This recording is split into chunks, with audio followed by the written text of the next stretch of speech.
டேய் டேய் இங்க பாருங்கடா, நேபாளில இருக்க ஜென்சி பசங்களாம் கவர்மெண்டே கதற விடுறானுங்க, நீங்களும் இருக்கீங்களே. ஏன் எங்களுக்கு என்ன, நாங்களும் நாட்டோட தலையெழுத்தை மாத்துவோம். தம்பிங்களா, தெரிஞ்சுதான் பேசுறீங்களா நீங்க எந்த நாட்டுல இருக்கீங்கன்ட்டு? தமிழ்நாடு. ஓ சாரி, உங்ககிட்ட தமிழ்ல கேட்டதால தப்பா புரிஞ்சுட்டீங்கன்னு நினைக்கிறேன். இங்கிலீஷ்ல கேக்குறேன். நம்ம எந்த கண்ட்ரி? நோ, இது கூட நான் தெரியாது. சென்னை நம்ம ஊரு, நம்ம கெத்து. அருமைடா ஆத்தா. டேய், அப்ப நம்மளோட பிரைம் மினிஸ்டர் யாரு? முக ஸ்டாலின். அப்ப மோடி யாரா? அததான் நானும் கேக்குறேன், யார் அவரு? அடிக்கடி வராரு போறாரு. மச்சான், ஐசோ ஸ்பீட் மாதிரி அவர் ஒரு விளாகர். யூடியூப்ல பாத்துட்டு இல்ல, நான் என்னடா போவாரு. ஓ டேய், நீங்க மோடியை யூடியூபர்னு சொன்னது கூட மன்னிச்சிருவேன்டா.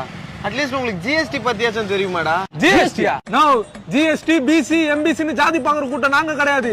எப்ப நீ ஜிஎஸ்டி ஜாதி பார்க்க ஸ்டார்ட் பண்ணியோ அப்பயும் ஃப்ரெண்ட்ஷிப் கட்டு. ஜாதி பாக்குற ஜிஎஸ்டி ஜாதி ஒழிங்க, மானா பருப்போட. இனமென பிரிந்தது போதும், மதமென பிரிந்தது போதும்.